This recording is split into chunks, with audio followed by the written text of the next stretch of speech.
Hey everyone, Mr. Kirkland back with another edition of a Masterpiece Story Time, where we are reading our story Treasure Island.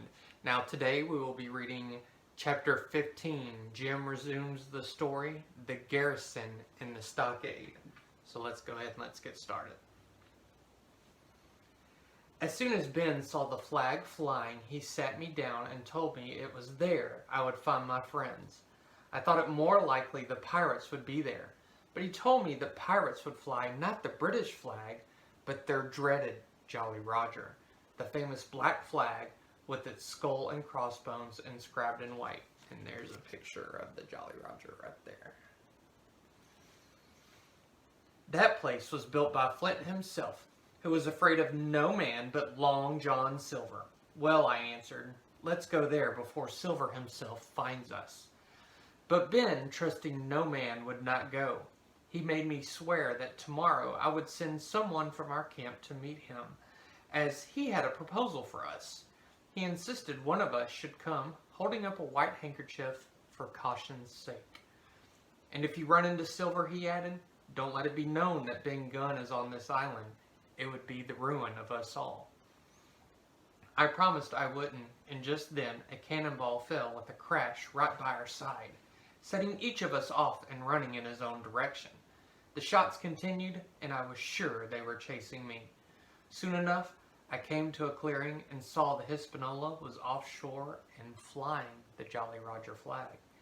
I also saw what the pirates on shore were up to. They were hacking the jolly boat apart and throwing the wood into a blazing fire. These men, who had once been so gloomy as they rowed the lifeboats back and forth to the ship, were clapping and singing and being foolish and mean. I almost felt pity for men who could act so much like beasts. I thought now was the time to make for the stockade and, while on the way, found the white rock where Ben had been hiding his boat. This information I stored in my mind in case I might need it later. I kept going and made my way over the fence to the stockade and into the party of my friends. I soon told them my story and took stock of the log house. It would do, but it was smoky from our fire, not to mention poor Gray lying wrapped in a bandage on account of his knife cut, and poor Tom cold and dead under a flag in the corner of the room.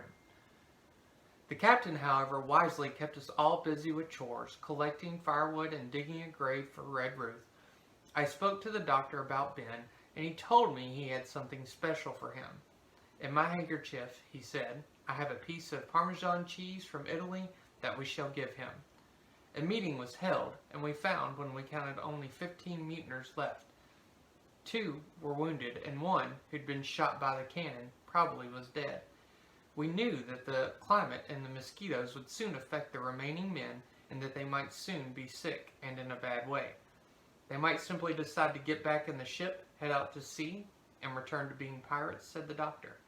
The captain grumbled, but he knew that losing his first ship might prove best for all of us in the long run. Suddenly, we heard a voice rise up. There's a flag of truce. It's Long John Silver himself. With that, I rubbed my eyes and ran to peer through a loophole in the wall. We could see 2 men, one of them being Silver, indeed waving the white flag. Who goes there? Said the captain. Flag of truce, answered Silver. Captain Silver to come aboard and make terms. The captain snorted at Silver, calling himself captain, and yet he promised not to harm Silver if he came to the stockade unarmed. He then hopped his way over the fence and made his way painfully and slowly up the hill and toward us. We could see that he was in his finest blue coat, with a frilled hat tipped far back on his head. Once inside, the captain refused to let him in the fort, and Silver was forced to sit in the sand across from the captain. It's a mighty cold morning, sir, to be sitting in the sand outside. The captain shrugged this off, telling Silver that he had brought it upon himself. You're either the ship's cook or you're Captain Silver, in which case you're a mutineer and a pirate, and you can hang. Silver saw how we were each guarding a point of the fort and greeted us all.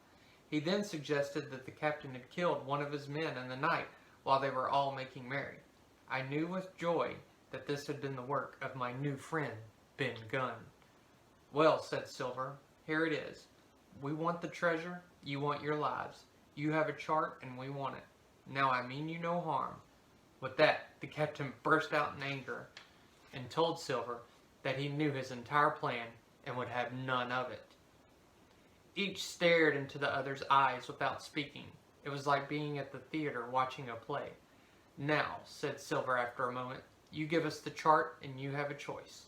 We'll take you back with us and drop you somewhere safe, or you can stay here and we'll give you half of our stores. Now, that's fair dealing from me. Is that all? Asked the captain. If so, you hear me. Here's my offer. If you come up one by one, unarmed, I shall put the cuffs on each of you and take you home to a fair trial. If not, I'll see you all in Davy Jones's locker, drowned dead at the bottom of the sea. You can't find the treasure. You can't sell the ship. These are the last good words you'll have from me. Next, you'll have a bullet in the back. Now get out. Well, let's at least shake hands on it then, cried Silver.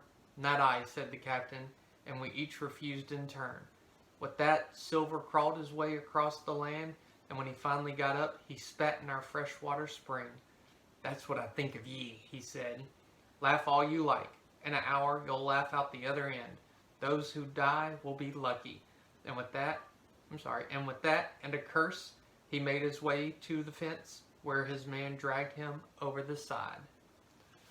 Alright guys, that was chapter 15. Please join me next time when we read chapter 16, The Attack.